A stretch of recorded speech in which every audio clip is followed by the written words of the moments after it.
Gutxieneko soldata iritsi arteko gutxieneko pentsioaren osagarria gainditu gabeko erronka da, eta gainera premiazkoa.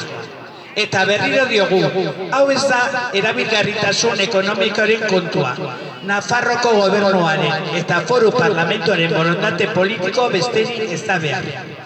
Horregatik, 2026ko aurrekontuetan bai ala bai gutxieneko pentsioa gutxieneko soldatarekin parekatzea eskatuko dugu.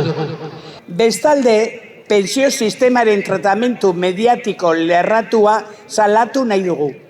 Datu demografikoari buruz informatzeko itxurapean argitaratutako artikuluetan erretiro duina izateko oinarrizko eskubidea kriminalizatzen dute narratiba alarmista bikoitzek baititu.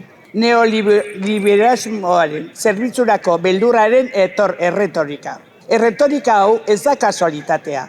Pentsio sistemaren etorkizuneko reforma atzerakoitarako eremu ideologikoa prestatu nahi duten sektore konservadore eta neoliberalek antolatutako komunikazio estrategia baten parte da.